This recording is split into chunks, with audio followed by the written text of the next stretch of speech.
Greetings, wrestling fans, and welcome to another edition of the Ragin Marks Wrestling Podcast. Kicking it old school, as this is going to be an audio only edition of the podcast. One of your hosts, Ravishing Randy, joined in studio by my good friend Ramsey. What's going on, brother? Oh, what's going on?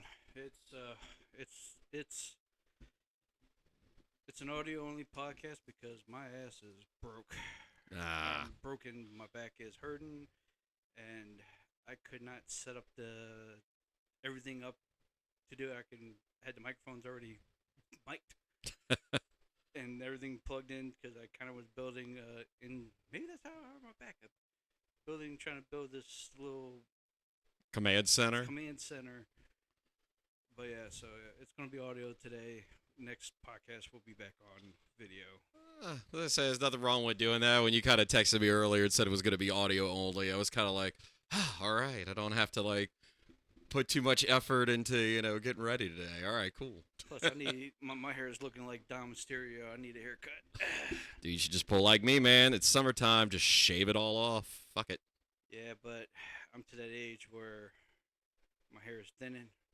Yeah, like if you shave it, it might not come It back. might not come back. Plus, let's enjoy it. Let me enjoy it as long as I can, till I can. Well, now, look, I know mine will come back. It'll just probably be grayer than the last time I shaved it. So, hey. No, man, dude, like we haven't actually been in studio to record since right before King and Queen of the Ring. A lot has kind of gone down since that weekend. I just rather than sit there and actually dissect that double or nothing, I just wanted to kind of get maybe some of your quick thoughts. Like, what'd you think of the finishes for both the men's and women's tournaments, the King and Queen? I think with the king and the queen, I think everything turned out perfect. I agree. Um, I mean, Gunther as your king, definitely. I mean, you kind of had the feeling once they announced the pairings and the brackets, he was going to be your heavy favorite. The fact that we got a finals match of Gunther and Randy Orton, I mean, it was a great match. I mean, it was Gunther beat him down. Randy got his shots in. Randy, being the wily vet that he is, was able to sneak some tricks in there. You had the controversial finish, but at the same point in time, kind of leaves that door open that if you want to run it back, I mean, I know I would like to see that match again. But the fact that they're on separate brands, it's like, okay, now we're going to be waiting a long while to get them to run that back. Um, the Nia Jackson, Lyra Valkyria finish, I mean, look, there was no doubt going into that match that it was going to take a miracle for Lyra to convincingly pull off an upset in that match. And I thought the finishing sequence was fucking perfect. yeah, Just the whole squash, one, two, three. yeah. I have no problems with the outcomes on that. I think I saw what's on the card. Liv Morgan ascending back to championship prominence. Yeah, it was kind of was like that was going to be the norm since Becky's contract was going to expire. Well, yeah, no, the writing was on the wall. I mean, look, we all knew that Becky was going to be taking that time off post Mania. They brought her back because of the unexpected injury to Rhea. It is kind of one of those things, she did the right thing, kind of going out, making another, or not necessarily making another star, but like it didn't make sense to put the title on Liv in a women's battle royal. It made sense for her to have to kind of fight to earn it. And if you're gonna have a transitional champion, who better than Becky? Um, Yeah, yeah, I agree with you. it kind of felt like in the build up to that match at King and Queen of the Ring that we were kind of biding our time with Liv and we were waiting to really see the Liv stuff develop. And then just kind of everything that's gone down post King and Queen of the Ring, it's kind of you're finally seeing the fruits of that labor pay off. Or a lot of those storytelling layers and blocks that they were laying to get Liv where she needed to be. It felt like we were just kind of spinning our wheels, and then ever since I feel like King and Queen of the Ring, that's been one of the hottest storylines going. Um, everything with Chad Gable and the Alpha Academy. You could also say that that is the best storyline going in WWE right now. Let's let's talk about that for a bit because um, originally we were going to try to do this podcast last week, but then stuff came up. I know you were having issues with the back last week, so we decided let's push it off to this week. But like a lot of the talk or the focus of last week's show was going to kind of focus on contract situations. And one of the big ones was Chad Gable because apparently, as of this past Friday, his WWE contract was up. At least that's what's been reported by several outlets like Fightful Select and a couple of other PW Insider. Yeah, because I heard that at end of this month, end of this week, end of this coming week, next week, so many different reports when his contract actually is up. But uh, honestly, I don't see him going I mean, I don't. I also don't feel like the amount of time that they've invested on television with him and the Alpha Academy would lead you to think that he isn't going to resign with the company. I kind of feel like why are you going to invest that much time and effort for a guy that's on his way out the door? So you kind of feel like maybe there's a handshake agreement in place. They just haven't ironed out all the numbers and everything yet. But I mean, seriously though, everything with the Alpha Academy and Chad Gable has been gold since even before King and Queen of the Ring. anywhere. Yeah, everything with Chikawa, Tozawa, Tozawa, Tozawa, and what's her name, Maxine, Maxine. Otis. It's been good. Now we're just waiting for that Otis to pop and turn on him, and Otis, the new face of Alpha Academy, taking them because like last week he carried them out. Or, I mean, like the new faces of Alpha Academy would be Gable and potentially the Creed brothers, because it kind of feels like we've also been sowing the seeds that, potentially the Creeds are going to be looking to elevate their game and possibly align themselves with Chad. But no, just my whole thing with Chad Gable, I mean, and this goes back years and years, like when he got stuck with that terrible Shorty G gimmick. Um, and they gave Jason Jordan the Kurt Angle illegitimate son storyline, and it's like to me, it's like Jesus. You have a guy in Chad Gable that seriously you shave his head down is almost a spitting image of Kurt Angle. He's a former Olympian. He's got the pedigree. He's got the chops in the ring. He's a technical magician. Why wouldn't he get that gimmick? So like just to me, even back, in 20 was this 2018, I didn't understand why he wasn't being pushed to that level. And then a lot of the character work, like when the Alpha Academy was first formed and it was a quote unquote heel faction, the whole shoosh, thank you, all of that. He got all of that over organically. Um, then we made him babyface. Like just to me, it kind of feels like this heel run that he's on now is kind of a culmination of all these other all these other, I guess, gimmicks that he was saddled with in the past. It's like this is his time now to finally break through and truly shine. Yeah, I mean, I know there was that stretch where everyone's saying that he should have won the Intercontinental title and should have done this. I think him not winning the title is more of a better storyline. Absolutely. Well, the way that they have spun it off has definitely been a bigger payoff, in my opinion.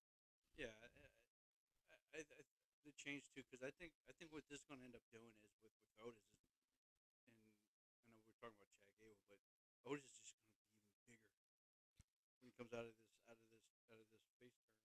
Well, so let's talk about Otis for a minute because it seemed like the Rocket was strapped to him right before the pandemic. I mean, you had that storyline that was going with him and Mandy Rose. Um, what's her face that just came back? Mandy Rose's former partner, Sonya Deville, Hmm. and Nick Nemeth, Dolph Ziggler. You had a lot of that was going on, and it was supposed to be a big payoff come Mania, and then the pandemic hits, and then Otis gets ice. He wins the Money in the Bank, and then they end up doing nothing with it.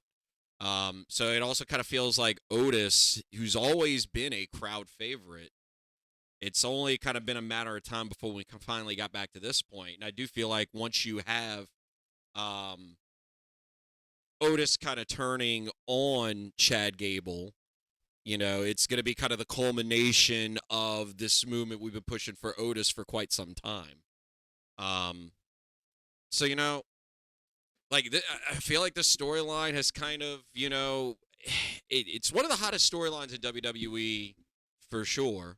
I'd say that, and then everything else that's going on with Liv and Judgment Day and Dom has been fucking chef's kiss. Um, but no, I mean, I'm genuinely curious to see because we have this coming weekend Clash at the Castle, and one of the big matches is going to be Sammy and Chad for the Intercontinental Championship.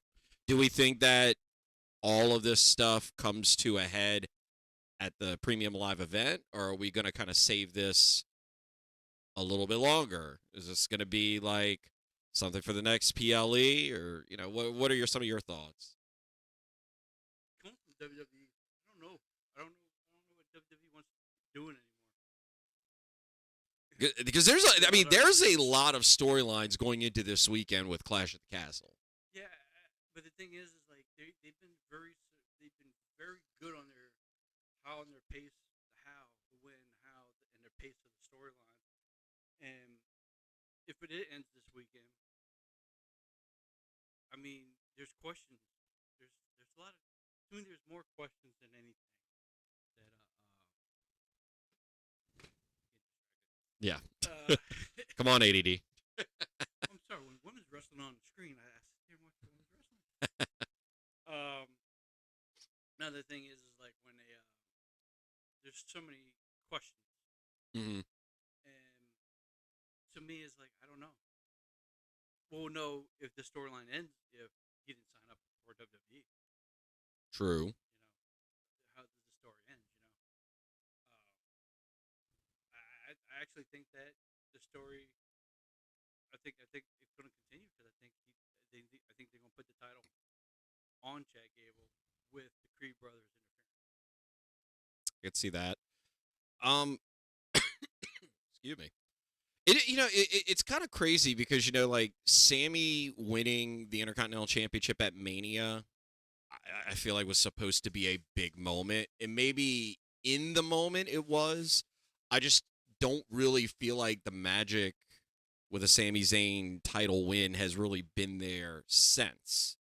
It's been, maybe just to me, kind of feels like Chad Gable has definitely overshadowed Sami Zayn in that run. I know you say like for a babyface, more often than not, the thrill is in the chase versus the Well, championship reign. with But that said, that's the same case for Cody Rhodes. I That's the same case for both tag team titles. here's the thing. I actually disagree with you when it comes to Cody. I think everything that's right now storyline coming out of WrestleMania is fatigue. And I mean, you do typically have that lull post Mania. You do kind of see that a lot of stuff is kind of status quo. What I do like, at least, with what we're seeing with Cody Rhodes, and I'll just throw that out there for instance, I felt like AJ was a great first opponent for him, like a first big major defense. And that matchup at Backlash France was fucking amazing, great match. Then we have the Logan Paul swerve thrown in with King and Queen of the Ring, and I tell you what, like I thought they did a great job with that match as well. Was the finish a little, yeah, but I mean they still had some great spots in that match, and it was entertaining. I felt like Logan Paul came off as competent, and again, that's like something that Cody can do. So how we get now back to AJ at Clash at the Castle, to me, I think makes kind of logical sense. I will say this. I don't think anybody in their right mind really expected AJ to retire on SmackDown that night when he announced it. But I feel like all the beats and everything, and he even said, it was an homage to Mark Henry. And when Mark Henry did that on Oh Raw yeah. over a decade ago, like that was pitch perfect. The Cody that we saw this past Friday on SmackDown was great because we've seen Cody be this, the suit wearing, smooth talking, cool as a cucumber. Nothing can really get him down. But to see Cody come out in sweats and a t-shirt and just be like, "I am here to beat the fuck out of AJ. Where is AJ? I want AJ." And the fact that we're getting an I Quit match at Clash at the Castle, you give you give Cody these different styles of matches, these different stipulations. It keeps it just to me fresh. It's not just, straight match, oh babyface overcomes and, whatever. I like the fact that we have kind of some skin in the game with this match going into Clash at the Castle. That it's not going to be like three crossroads to end a match. It's not going to be, a figure four submission. Is the Well, fact that he's got to make his opponent say I quit. well, storyline. All the storyline is not flat, but I say underwhelmingly, nothing's been like the all the wrestlers who won titles at WrestleMania. All of them has been underwhelmingly so far. Like it's like okay, like storylines good, but I mean it's just like I don't I don't necessarily put Cody in that underwhelming thing. If you do want to talk about underwhelming reigns, so to speak, since WrestleMania, I think they've kind of done a bit of a disservice with Bailey. I kind of feel like Bailey, in a sense, is almost an afterthought most of the time. And is that what you really want from your champion? Especially somebody that, you know, finally got that WrestleMania moment and has put in the time, the work, and the energy. I kind of feel like Bailey's just been treading water the last couple of months since Mania. I think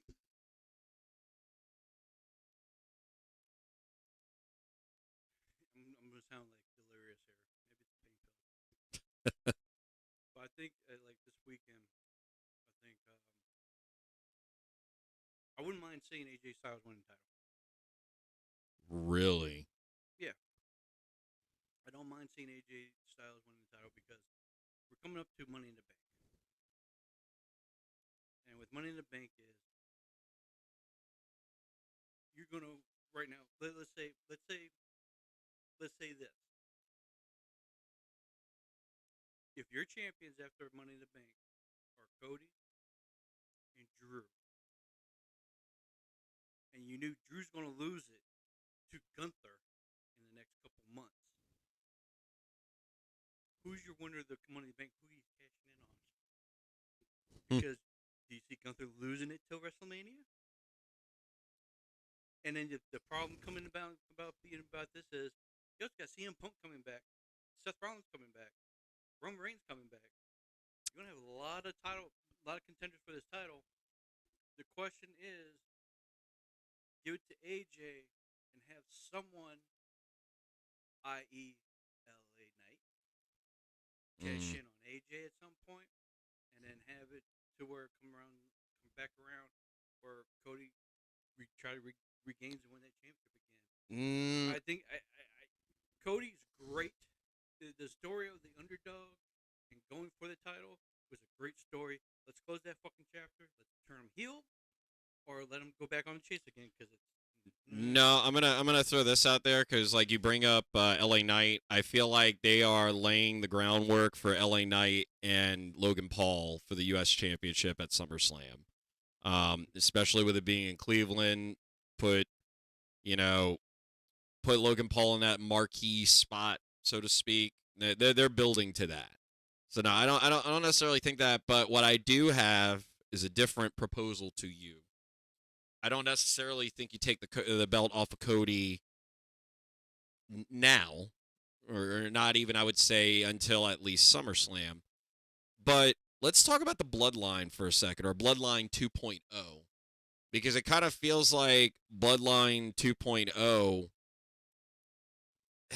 It's like when they first made their debuts, when Tama Tonga and Tongaloa first debuted, it was like, oh man, this is a force to be reckoned with. Like, oh shit, like this is gonna be something big. And then it just kind of feels like they haven't really done much of anything over the last couple weeks. Like this past week, you just had the big thing with them kind of announcing themselves in the ring to start the show, and then they have the match with Kevin Owens at the end. But this bloodline, it's not as imposing or as intimidating in the truest sense of what previous iterations of the bloodline were. Now, you bring up Money in the Bank. Solo Sokola is the new tribal chief, and he is the new guy running the show, so to speak, in the bloodline.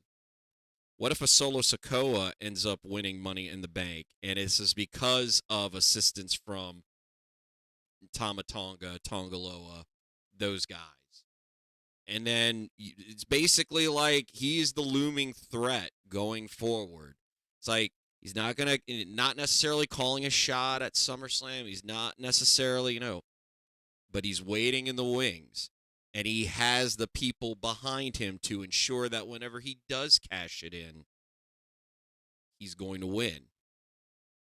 I feel like that elevates Bloodline 2.0 to another level, and it makes them the looming threat week in, week out that they should be on SmackDown. And maybe you have a Roman come back and put him in check after he beats Cody Rhodes for the belt.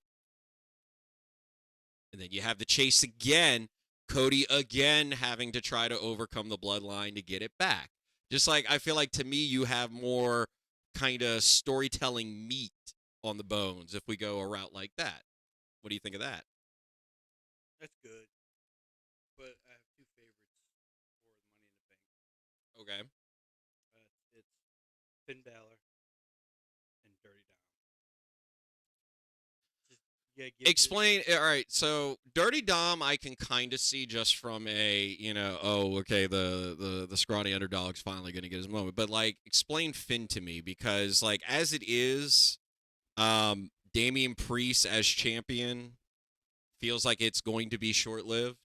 I mean, to me, he's like the fourth important person on his show, and he's the freaking champion.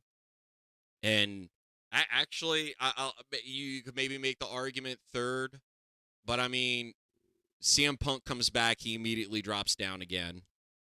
let's see. Drew, No, Gunther, firstly, you got two people on.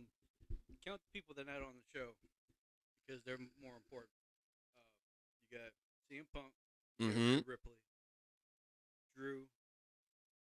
Seth. I'm talking about from the men's side. And, okay, yeah, Seth. Yeah, because in his own group, he's not even first in his own group. Nah, yeah, just on the men's side, there's bangers, and he's this placement holder. And then, like I said, like the plan, if their plans for Gunther being champion, to me, it's like, all right, you need someone like with Dom, but like with Finn. Finn doesn't have to really defend it, as Money in the Bank. You don't have to go after the World Championship. You go after the WWE Championship.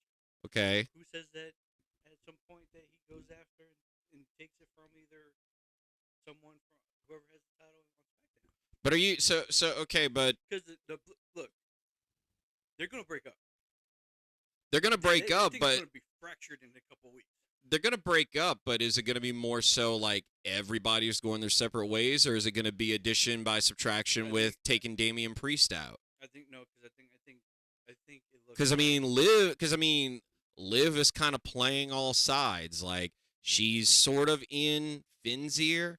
Like they have the whole thing of like and I love all these little like just teases, so to speak. But you have the snippet of like somebody walking in from the parking lot, and you see Liv Morgan leave an SUV, and then a few seconds later, you see Finn Balor leave the same SUV.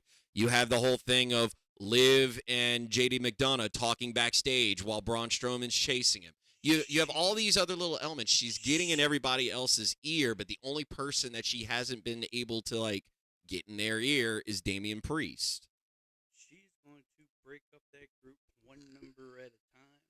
And I think the only two that's going to stick together is going to be probably Finn and JD.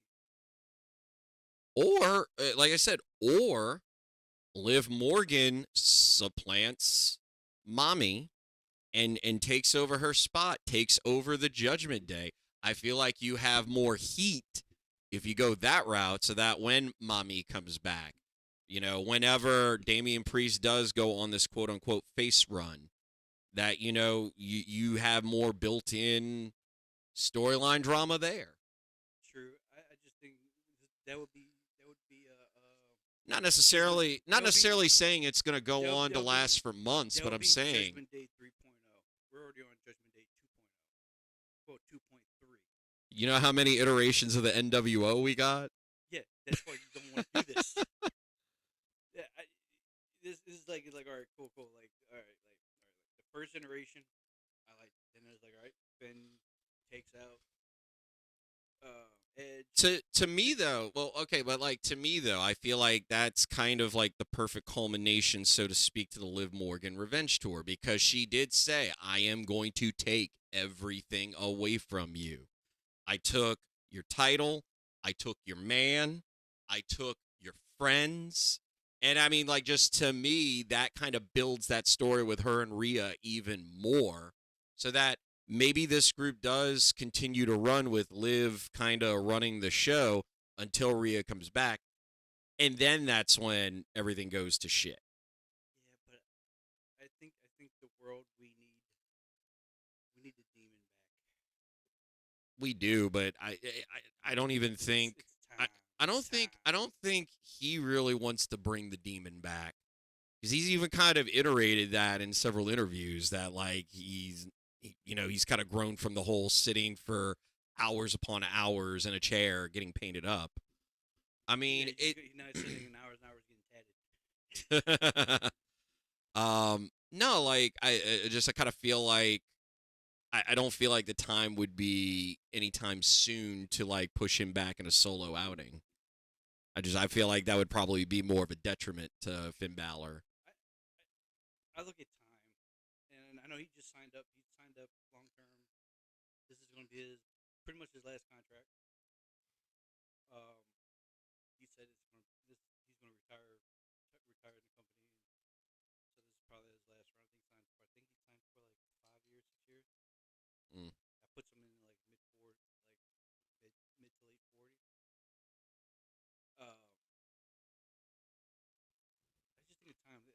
With AJ Styles winning the title, I think drop the title. I think it's just time. I think due time, because the one thing that I fear, and we'll get to what happened yesterday. I kind of think they should have made a scratch that. Never mind. Scratch that. AJ should not win the title. I have other plans. Well, because I was gonna say I don't feel like AJ is at a point now where he needs a title to be relevant. And look, I'm a huge AJ mark. I fucking love AJ Styles. Just to me, AJ as champion, it doesn't feel like there's really anywhere you can go with him right now. Like everything that he's doing with Cody right now is great, but after he wins the belt, so to speak, then what? It just to me, it kind of feels like Cody is as hot as ever right now, especially with the fans, especially with merch and everything. I feel like you have to have something kind of long term in place. Like, you got to kind of play 4D chess with this. It's like, okay, if you put the belt on AJ, then what? Because then on the flip side of that, in a sense, and I'll kind of shift gears a little bit just for now with AEW, because it kind of feels like we're hot shotting the world championship belt with just who's hot right now in the moment. Because to me, I was a big fan of when Swerve won the belt. I felt like he deserved it. I felt like the momentum was there.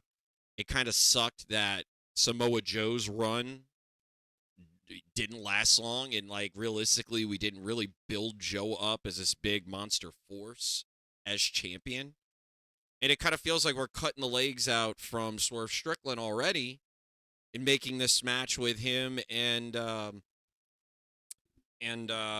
Ospreay for the upcoming Forbidden Door pay-per-view. Just like to me, it feels like you just put the belt on Swerve, And you just put a belt on fucking on Osprey.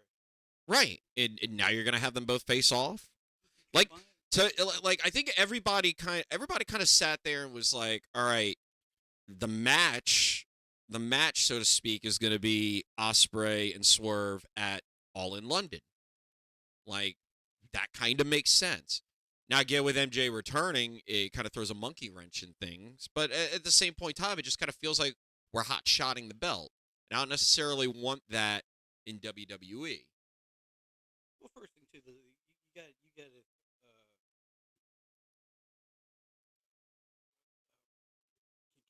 out of my mouth.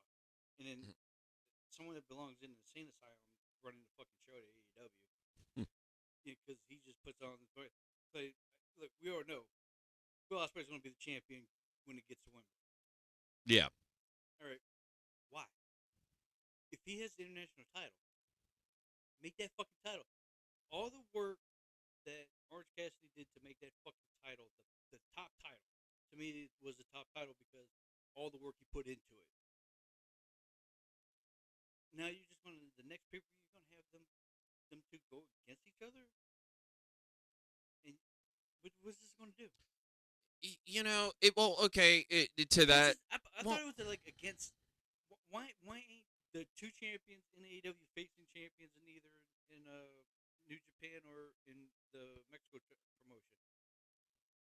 well, I That's mean, the whole thing. Like I don't understand. Like they still consider Will Ospreay fucking all Japan, New Japan. like that to me kind of made no sense. But then again, you also have straight up, you have John Moxley going up against Naito, for the New Japan Championship. You well, just like. I don't want to get like too deep into AEW because I do want to spend a little bit more time on them later. It just is like to me like I don't want WWE to be hot shotting championships I just understand. cuz. Like granted, it was a great thing in the Attitude Era when you had the championship belt changing hands almost every couple of weeks, but it was also you had legitimately 5, 6 guys that like, okay, it's believable this person could be champion. Now, granted, did they maybe hotshot it too much during the Attitude Era to pop ratings? Absolutely. But at the same point in time, it just you knew that like, man, like all 6 of these guys on any given day could beat the other person, you know? Like But also too is like you can have like right now, it's kind of like the Attitude Era. You can list like the roster. You can be like, God damn, world champion contender. Yes, yes, yes, yes. And you look and be like, okay, yeah, we don't have. Okay, ooh, how are we gonna fit? Like I do understand. There are people that don't need titles, but like AJ's one of those guys where, yeah, he might not need the title, but and that's why I said scratch Cody. Other plans for me would be him going down to NXT, winning NXT Legacy. When belts you haven't won before. That's why I thought the mistake not having the Good Brothers win last night mm. in NXT. I think there should have been a couple reversals of things on last night's card. Yeah, you want to talk about Battleground for a little bit because Yes, let's it's do. yeah, I was going to say Because I last caught night I had so much fun I watching caught that. bits and pieces of it, but even like just some of the things that I had seen, I was just kind of like scratching my head with, you know, I kind of felt like with with the finish of uh Roxanne Perez and Jordan Grace, I kind of felt like with the screwy finish, that might have been better to end the show versus Trick and Ethan Page. Like if you were gonna do a straight up clean finish, that probably should like the women's match should have probably been the main event if that were the case. But I don't. Go ahead, give me your thoughts because I know you actually got to watch the full thing. So Well, I fell asleep in the main event because pain pills, and I think I was able to stay up to watch the I main event. I mean like I thought Ethan Page and Trick Williams had a great match. Was it maybe time to like take the belt off of Trick already? Probably not. So maybe from a booking choice that made sense. So But I'll go from this. I would have had Ethan Page win the championship. I think Trick Williams is ready to go to the main roster. Insert him, and you can do. There's great matches for Trick in the main roster right now. Put Ethan Page, and it's that shock factor, like, oh shit, like we just signed an AEW guy, and we put the title on him. He was well, like, oh god, because like it was great seeing him debut, but like the pop that Jordan Grace got that night on NXT was bigger than the pop that Page got. Yes. And it almost kind of felt like because, Page, was masked and unmasked, and that was like, oh my god, and then we cut, and it was like, I think the thing about Jordan Grace is Jordan Grace. It was actually kind of like preempted. It was like, all right, 2 weeks we're going to get Jordan Grace versus Roxanne Perez. well, yeah, no, well, We like, got 1 week of Ethan Page versus Trick, and the bill wasn't like that great. But for his first match against Trick, hey, it was a good it's match. a great match. I thought to put it as a shock factor. I think last night they could have done some shock factors last night. One of them would have been putting the title on Ethan Page. Two, having Grace win the fucking title. First thing, let's give all the praise to her. Yeah, She got her fucking earring ripped out of her fucking ear. and continue that match like fucking nothing. Didn't even check her fucking ear once. Mm.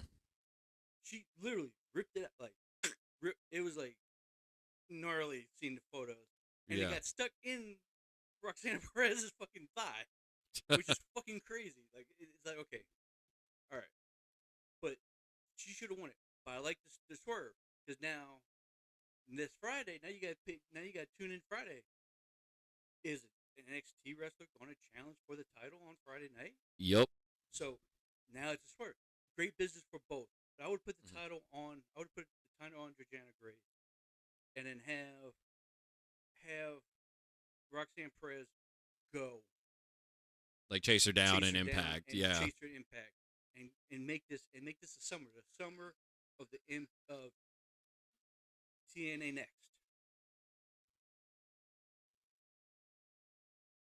It was a great match. At the end, I loved everybody. Like I was watching. Did you like the fact that they referred to what's her face as Dana Ash Brooke. by Elegance Yeah. instead of Dana Brooke? I was like, wasn't he just here a few months ago? Like, wait, what? But they're selling Mm-hmm. TNA product, which is fucking awesome. Well, no, I mean, It was it is great that they have this collaboration, and I mean, the more interaction that the two of them have, the better. And I feel like it's only going to do more to get more exposure for TNA, get more exposure for NXT.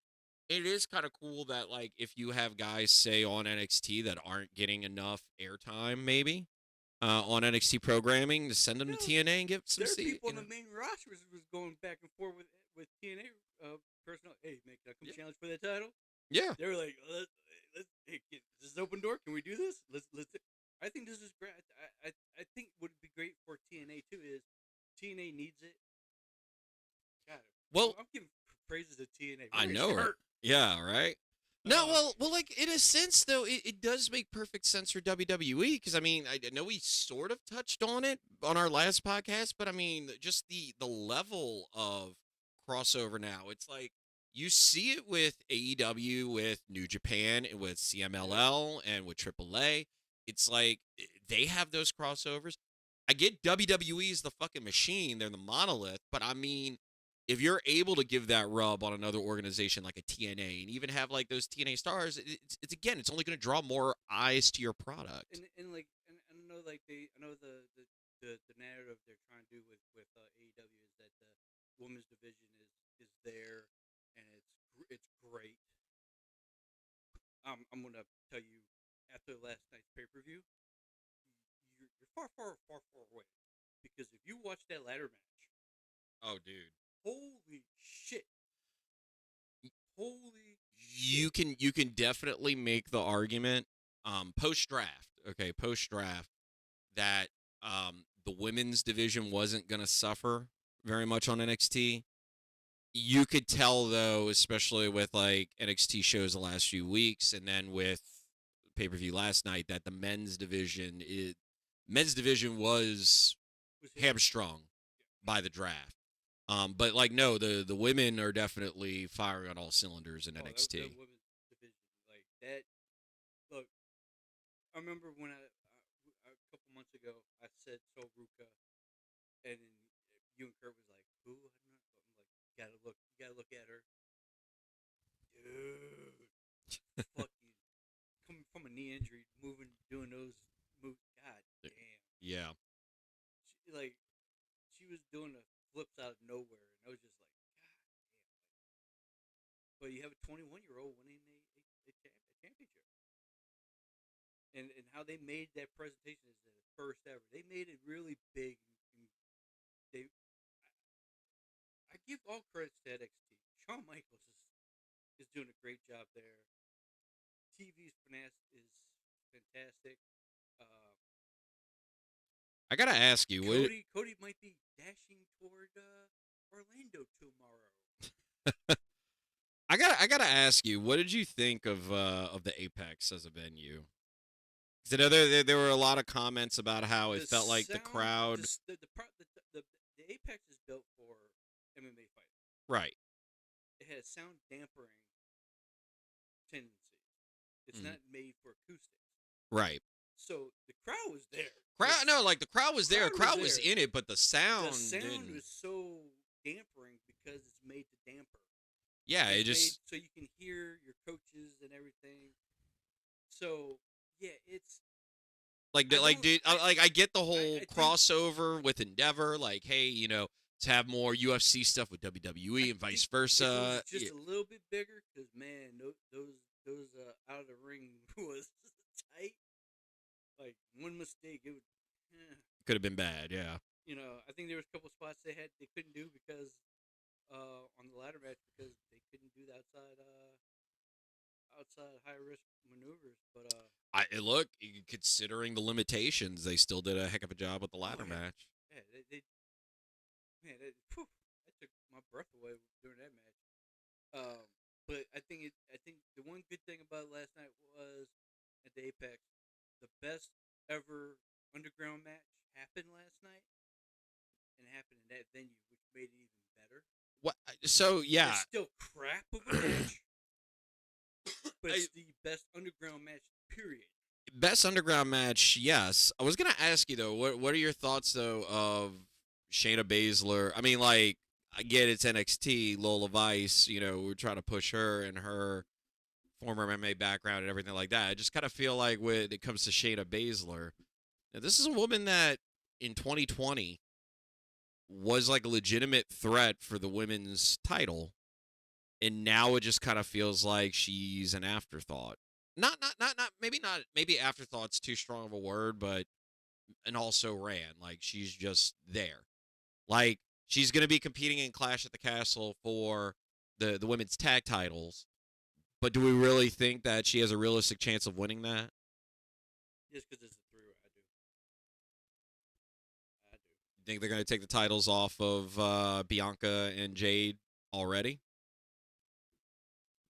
I It's think. I mean, look, I get you have I I take the titles off of them and throw them in the fucking trash. That's what I would do.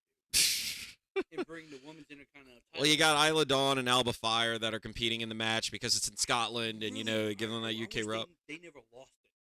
Right. I think those are the two that you should. Those are the two.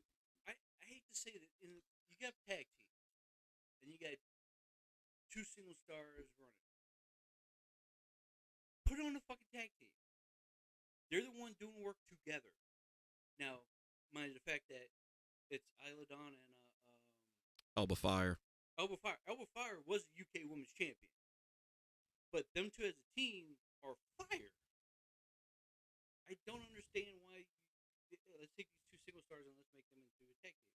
No, let's have a category. If you're a women's tag team, you're a tag team. Stop with these mega teams. Do it with the tag teams, or do away with the fucking title and go with the mid card. Because this is not. It's not working. When was the last time that you saw like Katana Chance and what's her face. I don't even know what brand they're on. They're on Raw. They're on Raw. Yeah. Yeah, I mean that's my point exactly. When was the last time you saw him? I haven't. Caden Carter. There we go. I've been working every Monday, so I really haven't had a chance to watch Raw or SmackDown. Cause I've been working every Monday and Friday. But but that's the thing is like it's a tag team. Use it for a tag team. I'm sorry. You try and do something. You try and do something with 2 stars that you don't want to put them into like into feuds or something because you want to put a title on them. No, put on a tag team. Put on a tag team that's busting their ass off. I like the pairing of Chelsea Green and Piper Niven. Like to me, that's kind of a two individual elements that have been teamed together that I like. I would have Piper beat Bailey. Bailey in Scotland. Then what? Who gives a fuck? She fucking deserves. You can't. Well, I No. get it, but I'm saying, but then what? That one, she won a fucking title in her hometown. But here's the thing about Piper: if you followed her fucking career and what that promo she hit on Bailey Friday, fucking perfect. Loved it. She deserves it, and I don't think the crowd, the audience in the United States doesn't know what she's really about, and I don't think the storyline, the WWE really wasn't that has not been that great telling that storyline. Well, yeah, that's And I think right now it's like, all right, you got this match, beat Bailey, start the storyline. Guess what? Bailey can win the fucking title back. But you also got this whole thing too. The thing about the women's division is you got these women that deserve the title and everything. Like Bailey, she deserves the title. She don't need the title. That's one person that doesn't need the title. She don't need the title. Oh yeah. I love Bailey. I think she's the best women's wrestler in the world, in my eyes. Because she will always put people over that shouldn't be over, but also should be over. This is the one person that needs to be over. I'd say let Piper win. Because it's 50-50 right now that Drew wins in Scotland. No, that's true. I was actually going to ask you, like, to delve into it a bit more. I'm going to be like this. I'll be like this. I mean, because you, if Drew's going to win the title, Piper loses. If Drew's not going to win the title, and Damien's going to go over, which I don't see how, then Piper wins the title. Well, Damien goes over because of interference from CM Punk. You see, I was thinking of something stupid. Here's my stupid booking. I would have Drew McIntyre win Saturday.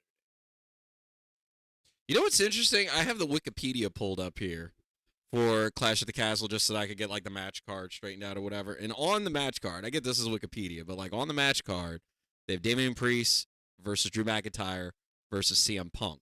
Now, I don't know if like something happened on Raw while we're recording that all of a sudden he gets thrown in the mix or what.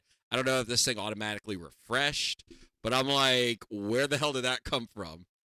Because he hadn't been announced for the match, so. But I mean, realistically, it's a Well, Punk in it. Like if Punk is there, Punk's in the match because he lives rent free in Drew McIntyre's head. True that. So he'll always be in every match that he's in. But my dumb booking would be, Drew would win Saturday. Then at Money in the Bank. See, but to me, the bigger storyline, and this is why I don't think Drew wins. Like the bigger storyline is like, okay, he didn't win it at Clash at the Castle. Well, the first go round. Just hear me out. He didn't win it at Clash at the Castle the first go round. They pushed the pay-per-view as like a big thing for him. It was in Wales. It wasn't even fucking Scotland, okay? But the fact that he's in the UK, and, it's like, is as close to home as he's getting, whatever. The crowd was behind him, everything. This go around, it is tailor-made for Drew to win. It's like, he is in his home country with his home people. The fucking, the publicity around it, the fucking advertising, everything is Drew.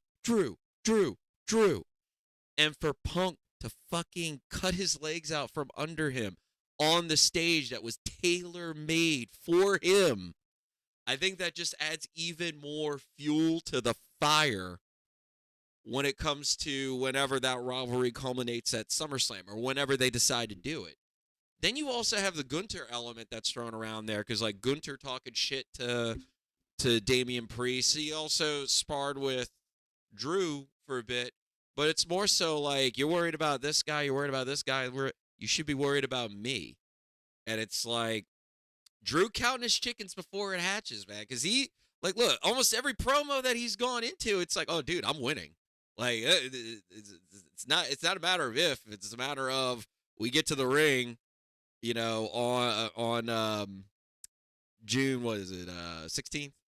I'm gonna win. Like it's a or June 15th. It's a foregone conclusion. I'm going to win. But again, that's been Drew's MO ever since the Rumble is like, it's me, me, me, me. It's my world. Everybody else is just a participant in it, you know? So, like, just to me, it's like it further adds more fuel onto that fire if he doesn't win at Clash at the Castle. It's like, again, Damian Priest just continues to sort of be an afterthought in the whole mix, but at the same point in time, it's like the money is in Drew and CM Punk and building that up even more.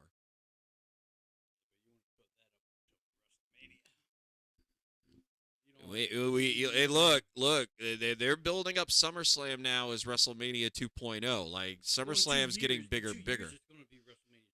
Well, yeah, but no, I mean, but SummerSlam is it's the second biggest show. I mean, like, granted, you could also make the argument that maybe it's the Rumble, but like, no, I mean, SummerSlam is that big, mid-year, like this is an event. Yeah, it's just now going to stadiums where it wasn't in stadiums. Royal Rumble's been in stadiums for the last good 5 6 years. Yeah, but again, like Rumble is the build up to Mania. Yeah, And you could but SummerSlam theoretically is you the could lead into. theoretically make the argument that like Money in the Bank, once they made that its own individual thing, was the build up for SummerSlam, because then it's like, oh, we have somebody that could cash in on a grand stage or whatever. Oh, I was gonna say that SummerSlam is the lead up, is build up for War Games.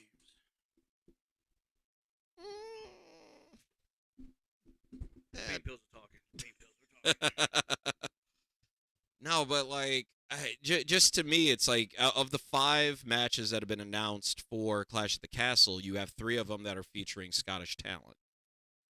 Um, yeah, Oh, God. yeah, the women's tag. So it's like, are you really? And all 3 of them are title matches. So it's like, are you gonna have all the Scots win every match? It's like Well, okay. Say that. Okay, Albert Fire and Isla Dawn's not gonna win. Um, yeah, if Drew's not gonna win, then you put it on.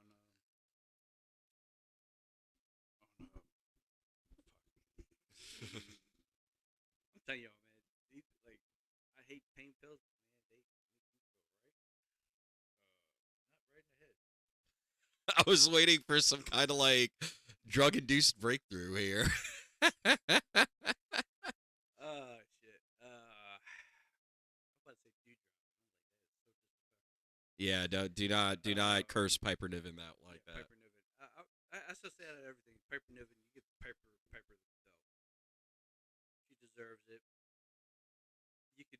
There's so much storylines you can do. Well, the other kind of, I guess, element in the equation is you have Nia Jax that's going to be waiting in the wings because as Queen of the Ring, she gets a title shot at SummerSlam. Do you go with the kaiju battle of Piper Niven and Nia Jax, or do you go with Bailey, who from a size standpoint doesn't match up with Nia? Well, but But also, but from a ring stand, I mean, but no, but I'm saying it in a I've way. seen it, done it. Well, yeah, no, we have like Bret Hart and Yoko, No, and we we've had seen the two of them face each other, right? Bailey and I in NXT when Huggable Bailey, can she beat her? Can she beat her? Beat her. It's like, okay. But Now at had the two same point in people. time, this run that Nia has been on, this is by far best run. And like, look, I would like to see. we were throwing shade at Nia Jax when we first started this podcast because she was reckless It in was the ring. terrible. I agree. She It's a great run, but I don't want her with the title. I love this run with Nia, not with the title. But I tell you, I would love for her to face with the title, who has the title, have the title, because you can put the title on Piper. It could be like kind of what they did with with my girl coming back, the other Scott. Damn, I'm losing my mind right now. She's bugging on the Wyatt Six, Nikki Cross, ah 4 months. You can do a month run, hey, then she lose the title. Oh, yeah, but two run. But I mean, at the same point in time, and like, granted, we shat on the Nikki ASH gimmick, but I mean, also at the same point in time, did we really feel like that title run did a service to Nikki Cross, No, other but than the fact that like, oh, she's a former champion, but great. no, she's a world champion. It's more just a credit to like this. Yeah, you earned it. You earned the title, former women's world champion. Hmm. So yeah, you can do that because yeah, it's time due. Yeah, you can do that. Do. Jesus, yeah, I could definitely tell the drugs are kicking in. Oh shit. Um. So what was we talking about? Talking about Piper as champion. Oh yeah, Piper. Hey, you give what's due. Oh God, Give to what's due to her. give her her due. Give her a due, and she can drop. As you're drinking Mountain Dew over there too. And she can don't mix pain pills and Mountain Dew. Give her a due, and then she can drop it. Jesus Christ. Oh my God. How long are you going to run with this, man? Next subject. Oh my God. Oh, you're hilarious. Oh, man. Oh, well, I was going to say the other big story, I guess, kind of coming out of AEW or out of WWE, and maybe this would be a good segue to go into AEW, is several outlets, including like PWI Insider, are reporting that Ricochet has already let the company know that he does not plan to renew his contract once it expires sometime this summer. And there was the whole thing with Will Ospreay kind of saying he wanted Ricochet to come over to AEW. Those two had some banger matches on the Indies and in Japan. Would be kind of nice to see it on AEW TV. And there's other flippy dippy guys that Ricochet could definitely go with in the ring in AEW. I'm just kind of curious of some of your thoughts with. Uh, what are your thoughts on Ricochet in WWE as a whole? Because I do kind of feel like there was maybe some missed opportunity with him. I get he's not a great promo, but just the shit that he can do in the ring compared to a lot of the other talent, it's like I feel like that's going to be a missing element, so to speak, from WWE programming. I, his WWE run's been okay. It's been kind of up and down, to be honest. I think with him, the to be able to get over promo wise is the problem. AEW might be the best route for him because it's going to focus on the flippy dude thing. Um, I think for his benefit, the main downfall for Ricochet in WWE is nothing that he's done, but the timing that Braun Strowman got hurt because they were flying high. As a tag team, yep. But with him with Braun getting hurt, it simmered him down, and they didn't really know what to do because the plans was like you can see the plans were built like tag team wise. Take this out of the fucking universe. Um, Well, Braun's back now, yeah, but I and mean, they didn't. They didn't it's even been like. it's kind of over, you know. But you see, Braun's not really been wrestling. He's been in spots. Yeah. So like, you really they've been taking time with Braun. Hmm. Um, Well, which he's. I mean, I he think he wrestled. I think now He just had that now. match. He had the match with JD McDonough with all the interference. But I mean, Yeah, I you mean, gotta give Braun. it was a squash. But you Yeah, know, but he's not nothing where he's going to take a. He hasn't taken a major beating or bump. Um, I think the timing is kind of bad for Ricochet leaving because now WWE, the main roster is getting in is they're introducing a lot of the smaller um linear guys from NXT into this roster to do it like the Dragunovs and you know you got the roster. I just think they since they balance these rosters off like SmackDown Raw, they should have like I think in the future should go with one show's going to be a smaller guys, and then one with the big guys, and then feature the two type of styles. It's two different styles, two different major different styles. I but like right now, like to me, I don't think it's not a great loss for WWE with Ricochet it's not. because he's gonna learn when he gets to AEW. Oh fuck! What did I do? I should have stayed. That's one because he's gonna get those one or two, three matches with Osprey, and then he's gonna be sitting in the back with the rest of the ex WWE guys. Be like, man, they said, oh, we're just collecting a paycheck. All right, let's play dominoes. Because that's what probably mostly they do. They don't use them. Talent is not being used. You get they sign these free agents. Let's sign. All right. If you're AEW and you have your choice out of Ricochet or God damn it, what's his name from Alpha Academy? Gable. Gable. Who would you pick, Ricochet or Gable? Oh, dude. Well, Gable, because Gable's multifaceted. He can go high flyer if he needs to. He's an in ring technician. He's a technical wizard. I feel like he could also do ground and pound if needed. Like literally, he is more of a Swiss Army knife. Granted, he's his staple is more the technical wrestler, and like I'm gonna beat you into submission. Like I'm gonna make you tap. But at the same point in time, it's like Kurt Angle. I mean, again, it's like I keep going back to Kurt Angle, when I think of Gable. But like that was the beautiful thing about Kurt Angle. Is he would bust out a fucking moonsault here and there. He would, win either by submission or he'd angle slay. Like he had multiple ways to beat you, and like to me, just to me, like having a Swiss Army knife of a guy like that is more valuable than a guy that's known for death-defying, high-flying. So like I don't think it's gonna be a loss for WWE, but also it's just gonna be a short gain for AEW. I think in the long run, Ricochet's gonna be missing out. I think he should have for longevity.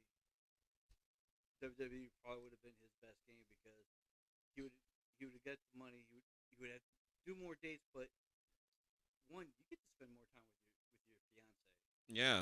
which she ain't going nowhere. Mm-mm. They're gonna pay her money because she's killing it. Oh yeah. She's the best ring announcer in wrestling right now. So like it's like she's doing all the international dates. She's doing all that. So now, yeah, you might have more time, but you're gonna have less time because she's gonna be on the road all the time. See, I would say that. Well, yeah, but at the same point in time, he'd also be working a bit of a reduced schedule, Yeah, and but if so you have to he be, if you could have to spend time be, with her. if she's in France and you got it on a Wednesday and you have to be in California on a Wednesday, you're not catching up to her until Saturday. But she got to go back on the road because she has to announced at house shows. Yeah, but I mean, like I don't think that's necessarily. It's not like AEW has the house show circuit, and even WWE doesn't really have the house show circuit as much as they did back in the day. Yeah, It's it's it's a different schedule nowadays. Saturdays and Sundays, and then if they do overseas, it's Thursday, Friday, Saturday, Thursday, Friday on over across the ocean, and then in the states it's Saturday, Sunday. Well, like to me, I feel like Ricochet going over to AEW is not necessarily a bad move for him. I think it would be better if Ring of Honor had its own show on TV and it was its own separate brand from AEW. Kind of like, yeah, you might have some crossover with NXT talent with WWE, but it's not a lot. You don't have NXT championships being defended on Raw or SmackDown TV on a consistent basis. I feel like him going back and maybe being a headliner for Ring of Honor, a program or a company that he was synonymous with, I agree. for a good chunk of his career. Like I feel like that would be great. I agree. I would even I would have said like him staying in WWE and going back to NXT and helping the talent because look, October things flip around. Mm-hmm. October NXT is a third brand. It's not going to be developmental no more. It's on national television. It's going to be the only wrestling program on national TV. See, I felt like we kind of talked about. I know we already did a show on the draft and like some of our thoughts on it, but like I do kind of feel like the fact that NXT wasn't a participant in the draft, so to speak, I think that was kind of like a wasted opportunity. Well, If you are gonna make them like a third brand in the truest sense, because like especially when they go to CW, like that's a game changer. I do feel like on drafts going forward, if we're continuing with the draft format, they need to be a player. I think what I'm hoping to see is around September after the Bash in Berlin. I'm hoping to see NXT and making deals with Raw and SmackDown on trades for wrestlers to get their brand strengthening because of the fact that you got to start strengthening your brand because once you go on TV live in October, it's time to roll. Because one thing, guess what? You got NXT is the only brand that's on national television. AEW is not on national television; it's on cable. WWE is all on cable. TNA, AT&T, DirecTV markets. What's great about TNA, and TNA is making a smart move of say, hey, let's get with NXT. Let's try to do this because guess what? They have that facet of national television coming up, and that's going to help out anybody that's going to work because you want to watch wrestling Tuesday nights, CW, come on, Mm-hmm. it's going to be really big, and I think that's going to be great. Where AEW and the Ring of Honor don't have a TV show. Like if Ring of Honor had a TV show on the CW, it's a different game changer. Yeah, It's a different game changer. they need. I We mean, don't have they we don't need to, have that. they need to be on a network. That's the thing. Like they need to be on some kind of cable channel Yeah, and not streaming. You have to have a pass in order to watch it and all this other crap. Like no, that makes no fucking sense. I get like we consume media in a different way now than we did 20 years ago. But at the same point in time, I don't have cable, but I still have USA Network. I still have TBS, TNT. I still get all of that through streaming. but there's only one channel, one wrestling organization you can get. We put a rabbit ears in the window. That's gonna be NXT. Just like thinking, and I guess it is kind of a good thing that the contract talk is still relevant because I do have in my hand a list of names from WWE, AEW, TNA, like basically all the big brands. This was granted something that was published back in March 7th from Fightful Select, but These are confirmed expiring wrestling contracts and when they're due up. On the WWE side, one name that I saw that was even above Ricochet's name, Dijak. You know, this is a guy that was drafted from NXT, I believe, to SmackDown? Raw. Raw. Have you really seen him No, much because his contract is up, I believe, this month? this month. Yeah. I think they're still in. I know the contract was extended, but I think Dijak. I think Dijak. I love Dijak. I love him as a wrestler. I he needs I he needs to go on the route of the McIntyre route of leaving, reform himself. Does not need to go to AEW, Mm-mm. but he needs some. I don't. The fans, the the WWE main roster fans don't. I mean, first they fucked him up with that whole bullshit they did with that group. Retribution. Yeah, that whole fucking shit fucked up everybody that was in that group pretty much. Uh, but I would say, but like, dude, his character he developed in NXT, fucking awesome. Like, dude's awesome. Having him on the main roster, having him against, having him against some of the the stars they have there would be freaking phenomenal. I I hope he signs back with WWE because I think he could be a big star. I mean, he can be, but I feel like Dijak, to your point that you brought up earlier, could benefit from leaving the company for a bit, going and kind of getting more seasoning outside of WWE before making a comeback. Um, Real quick with AEW, because these were names that they are confirmed to be gone from AEW. Mark Henry's one. You know, he Arn turned. Anderson. That's Jake Hagar and Paige Van Zant, which Paige Van Zant we hadn't seen him fucking forever. But Arn Anderson is the one that I wanted to talk with you about, at least from leaving AEW. Do you think we see him turn up at any point in time with Cody Rhodes in WWE? Because I feel like that would be kind of a cool addition, so to speak. I mean, it was a big part of his AEW run, and I feel like with WWE we've seen Brandy used sparingly, but like when she is there, it makes sense. I feel like having an Arn Anderson in his corner looking out for him or whatever now that he is the champ. How crazy though?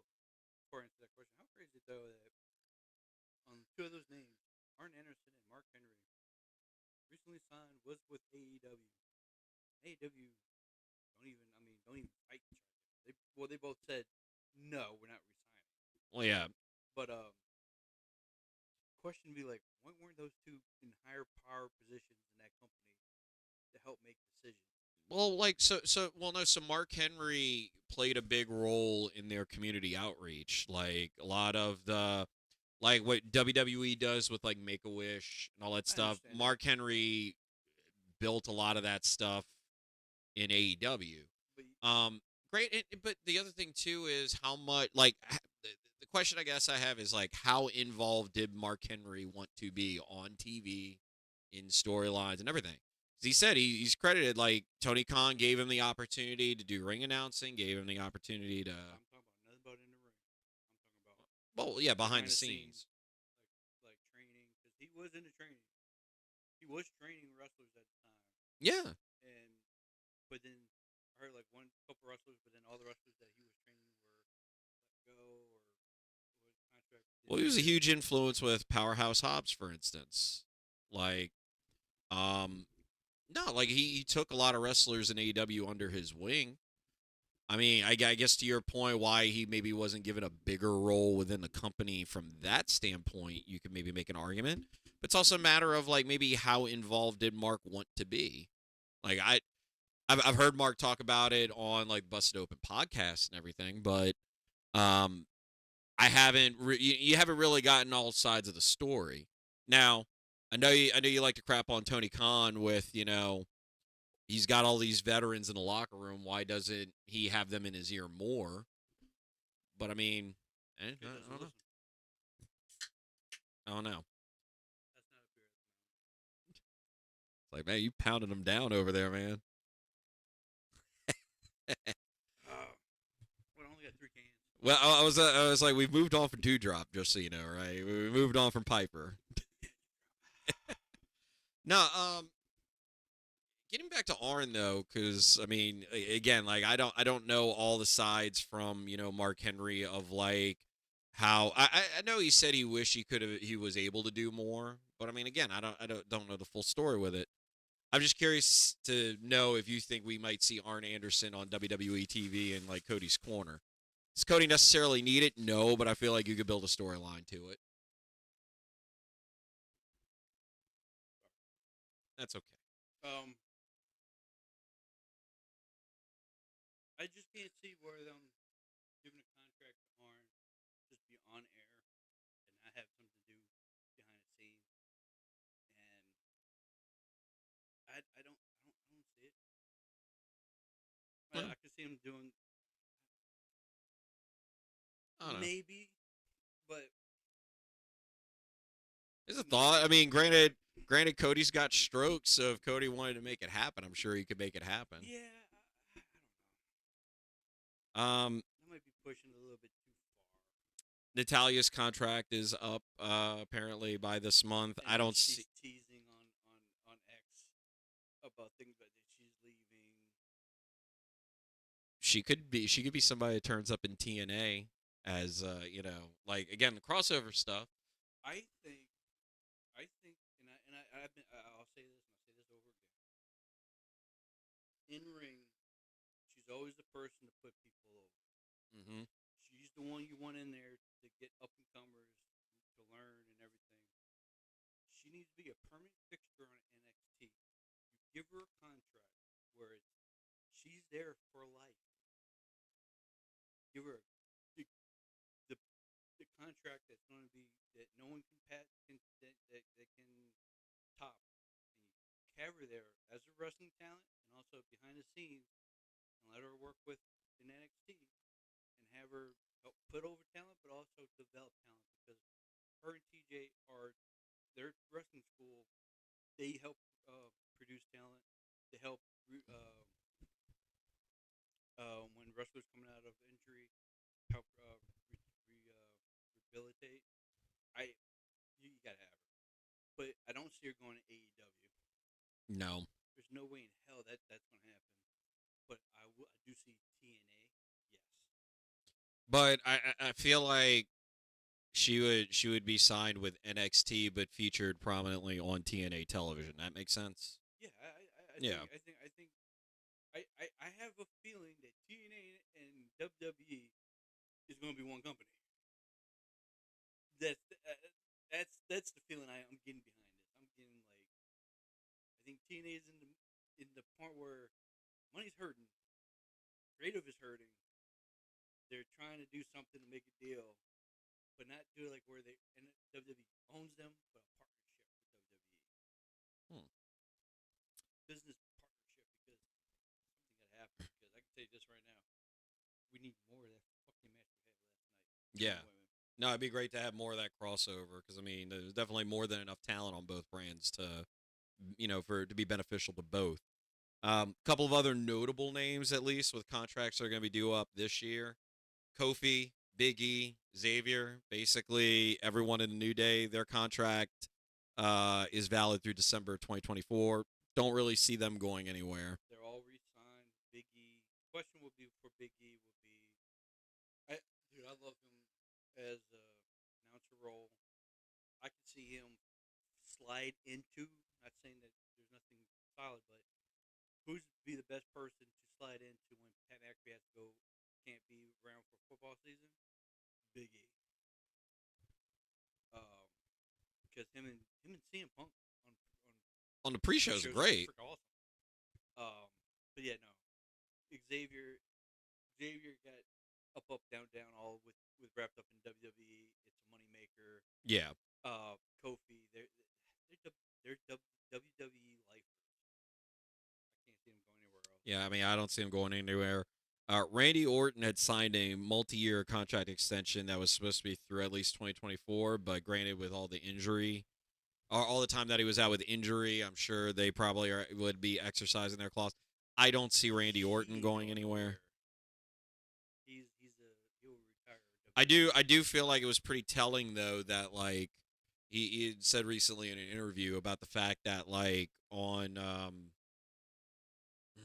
I mean, this was like well before he exited out with the back injury, but he was talking about how his back was bothering him, and like he was with the Vince. It was like, I need time off, and Vince was basically like, I need you on this tour, and that was the end of that discussion. And it's like, you Now know, it's totally yeah, different. it's a totally different ball game, and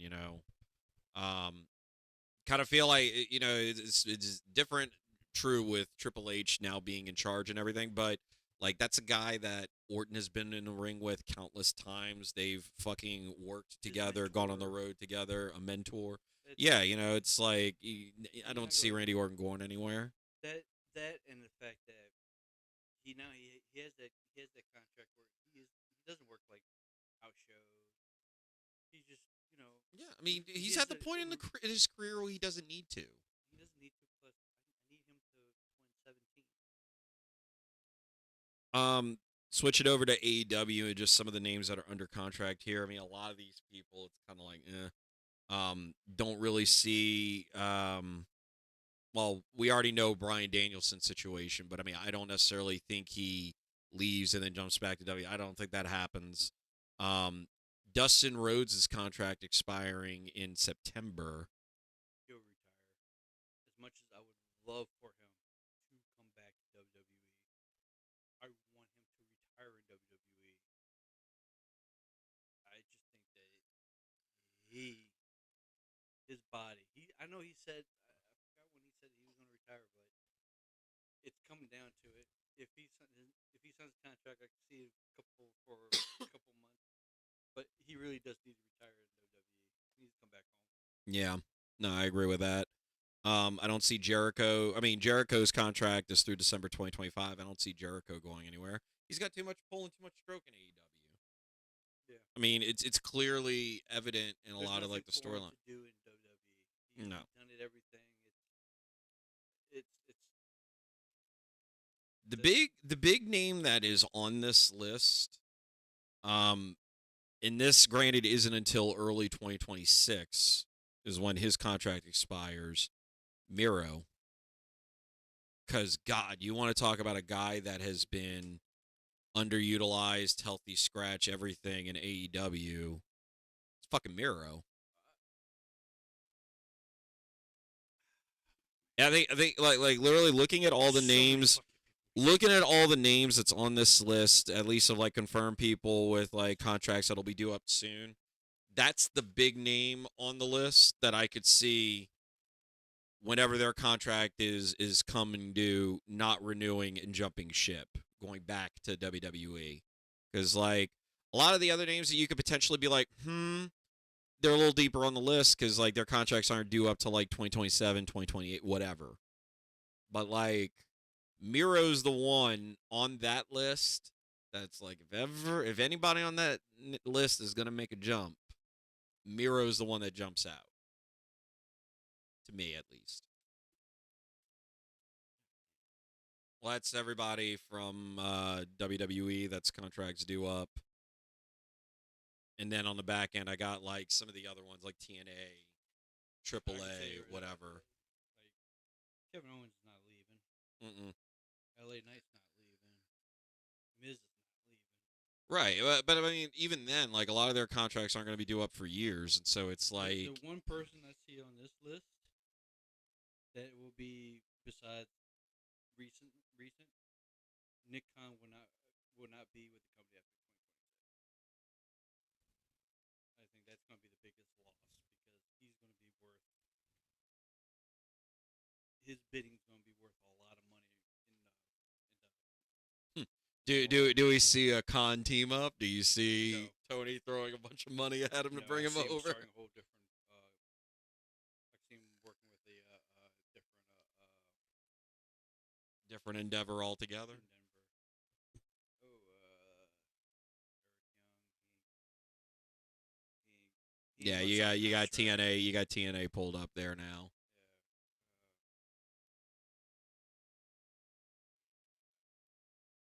I mean, I was gonna say also it's kind of a different ball game. Again, that list was published in March, and yeah, we had a little bit of like TNA WWE crossover when it came to like the Rumble, but like especially now with everything that's going on with NXT, it's kind of a different ball game I'll now. say this: Moose by June 2028, his contract. June 2028, his contract supposed to give out. Hearsay. He'll be in WWE in the next 2 years. Dude, that big fuck, like yeah. He's going to be in WWE in the next 2 years. I think you're going to see like talent trades with them between them two, like swaps, It, especially because It makes sense. Well, no, you well, got like especially with the NXT, like just from the NXT standpoint, it makes sense.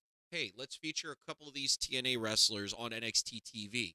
NXT. Hey, let's feature a few of these wrestlers on TNA programming and get them in an angle or a feud over there.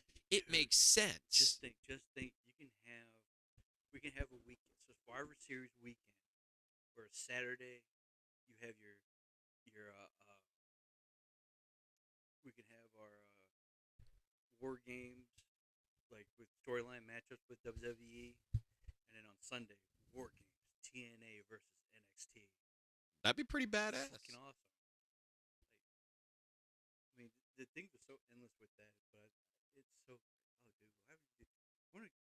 Remember the tag team war games back in the day? Mm-hmm. Just have NXT, SmackDown, Raw, TNA in the ring. You having some technical difficulties over there? Whole thing's falling apart. But yeah, I think the future of wrestling. It's sad that we can't sit here, that our partner in crime can't hear the great things we said about TNA today. Yeah. Um, but I yeah, was gonna say his ears must at least be bleeding right now. He's like, wait a minute, what's going on? like the, but like yeah, that I came out of last night and be like, God, I hope this relationship with TNA and NXT expands even more, even to go with WWE. How great! It would be great to have AJ Styles, and the thing goes, actually, if you think about it, this partnership was a couple years ago because when they did the Impact anniversary, AJ Styles Mhm. did go. They did let Well, AJ he filmed a Styles. vignette for it. Yeah, so they've been. They've been kind of. I mean, the seeds have been kind of sowed for a bit. It's like Like, look. There's no threat. There is no threat to WWE. There is none. I mean, like in a sense, and granted, WWE now is completely different than WWE in like '96 and '97. But like when WWE was doing the partnership with ECW, it's Yeah, like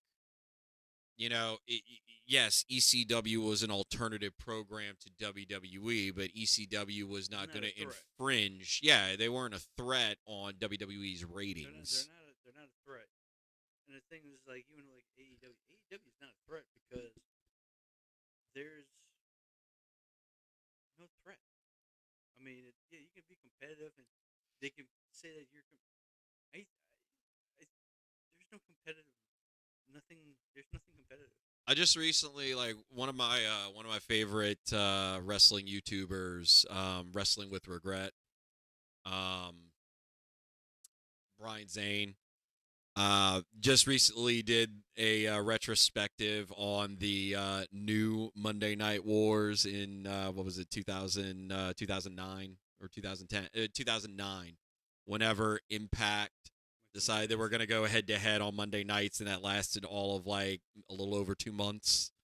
It's just kind of crazy to think of like we're going from that and how very poorly it ended for Impact to like now with just this collaboration and partnership. It's just kind of crazy how we've gone from there to now. Like It's crazy how all companies going to end up leading to WWE because it's too great. It's powerful. Not powerful, but like I don't. it's too big. I don't. I mean, like, see, I don't necessarily think that like, oh, all roads are gonna ultimately end with WWE with all these companies, because again, like, AEW is important and significant because it is the alternative, and Yeah. but like, so for it to stand alone and be its own thing, I'm good with that. I'm happy with that. But like, TNA has also gotten to the point where they realize, at least where they are now, Yeah. that they cannot compete money wise with an AEW or a WWE. Why not do more with them and be more involved with them? So every wrestling company that had to close its doors was bought out by who? Well, yeah, okay. Like I said, all wrestling promotion careers end in the WWE. So at some point, it's going to get gobbled up because the run of TNA can't. Let's be honest, the run of TNA can't last as long because it's going to be on Access. Access is on its last legs too. Yeah, You know, then there's where else? Because remember, they didn't have a TV deal for a long time. right. They were damn near. They almost But disappeared before, and it was almost bought out by WWE. yeah, Now it's like, right, look, it's better to have a partnership with WWE that's going to help you run a thing. Because if you can be part of WWE and be part of the network, because WWE has run shows, independent shows from like Evolve, which they kind of destroyed, yield. and some other independent promotions on the network and on the Peacock. That's the way for TNA to get on TV. But if you have a strong partnership to go, hey, we're going to help you, we're going to help us. Hey, we're in a partnership. Let's do this, that. That helps build the brand. Do that. Don't don't make TNA like, oh, we're going to defend the TNA championship here on Survivor Series. No, Yeah, no, no, no. no, you know, We don't. I mean, like, again, like, that makes sense on an NXT. It doesn't make sense on a Raw or a SmackDown to be yeah. doing stuff like that. But at some point, like all companies will end up going to WWE. It's not by choice. Because they're so big.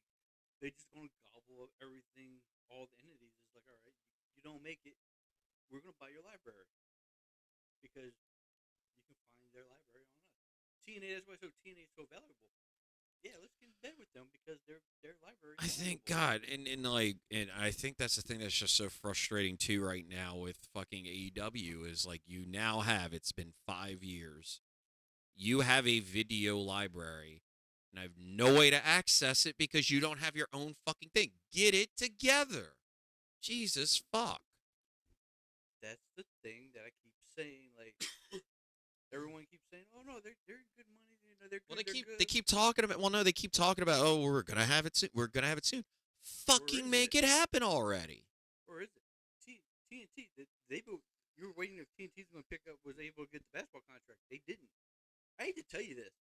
That money's not going to go to you. I guarantee you that money's going to go into the presentation of their hockey games, and they're going to go. They're going to go all into their hockey games Mm-hmm. because that's when TNT lost football, they went all into the NBA and made the NBA even bigger on TNT. They're going to make NHL on TNT huge. That's what they're going to do. I'm like, that money's just not going to go like, oh, don't think you're going to get that money. Don't think that one bit because NHL money, they still make more money than you. They bring in more money, more And that's why commercial revenue. AEW needs to make themselves an even bigger asset to And the thing Time Warner. it's like if you're the billionaire that you have and the backing that you have, shouldn't you have already have this? I'm if you're the big guy, where is your big guy? You could have made a whole fucking network on your own, shipped it because there was nowhere there for the library. You could have made your own fucking network, app, everything. Where is it? Because you can do damn near. I can access shit for the Jags. I can access for their fucking hockey. Their the soccer club in England. Mm-hmm. Oh shit! You could just they just renovated their stadium in London. Fulham. Fulham. They have Yeah. a fucking swimming pool on the roof of the They're stadium. like, it works so well in Jacksonville. Why not, do it here? Yeah, fucking soccer is in fucking winter. What? It rains all the time in England. Shit. They're right off the stadium's right off the fucking river too. I'm like, it's foggy as fuck. I'm like, but majority you play in the fall and the winter. When it's heated, when I'd be like, man, fuckers don't know how to run fucking business. I feel like that's a good note to wrap up on because I know we could have potentially talked about AEW in more detail, but I feel like the next time we come back together to do the podcast, it's going to be right before Forbidden Door, uh, June 30th. It's at the end of the month, so Yeah, yeah, we'll be virtual probably by then. yeah, not That'll be. I might be in South Carolina. we'll figure it out. But either way, I was gonna say no. It's a lot of kind of topics we hit on today. I mean, look, You know, I I didn't even watch AEW. I was so busy Memorial Day weekend. I didn't even get to watch it. I didn't get to watch it live either. I had to work, but I mean, I did catch snippets. Granted, there were a few controversial things that came out of it. I mean, the big one was MJF coming back, which I mean, God was he sorely missed, but I also feel like at the same point in time, we need to kind of have a definitive direction for him. I know he's about to be wrestling Roosh, but it's But like Adam Cole's still not cleared, right? right. So you can't do that. Well, no. So all right. So I guess real quick before we go home, no, at Double or Nothing, after basically midway through the show, Adam Cole comes out and cuts a promo and blah blah blah blah blah, and then all of a sudden the lights go out and we're in a mansion and we see somebody walking down a hallway and then they go into this room and it's a memorabilia room and clearly you could see it's MJF. Um or it's MJF's mansion and he's digging through, he sees like the torn picture of like him and um Adam Cole from their tag team days and everything like that. Then the screen goes to black. MJF's music plays. He comes out. He's wearing the leather jacket, denim vest combo a la Triple H when Triple H made his return. Basically got in the ring, did a little bit of a thing with Adam Cole, and then like they hugged, like, oh, they're friends or whatever. And then MJF kicked him in the nuts and basically shoot him out of the ring. Promo that MJF cut was pretty fucking fire. If you haven't watched it, I suggest you do. Um, Did I? I thought I saw something on the internet where he has an AEW tattoo. he does. So it's on his ankle. Or Oh, yeah, it's like on his heel. It's like bet on yourself, and it's like a poker chip, and it has AEW on it. Yeah, something he can cover up with his boot. yeah. No, it's covered by his boot. Yeah. Okay, okay. Well, no, but like at the same point in time though, like it is a pretty significant like AEW has been a very significant part of his development and his career. I can And understand and that. like look, I will say this, like I understand yes, could NJF be a bigger star in WWE? Absolutely. Would Yes. MJF get away with half the shit that he does in AEW in WWE? No. If he's bringing the money, yes. Because there's a lot of because there's things that the top stars in WWE can get away with if they bring in the money. Yes. Hmm. Especially they're going on Netflix. Oh well. Oh, That look, that's gonna be a topic for another show because talk about WWE on Netflix. I think That's them a making that contract with Netflix is like, oh yeah, we're gonna bring controversial back. well, we'll talk about that on a different day. I was gonna say I feel like this is kind of a healthy stopping point for this week's edition of the show. Any closing thoughts, real quick? Do to do. Do the do. And on Give- that note, Give her the title. on that note, that'll do it for this edition of the Ragin' Marks Wrestling Podcast. Thank you as always for tuning in. Be sure to like, share, and subscribe. And Ravishing Randy signing off. See you next time.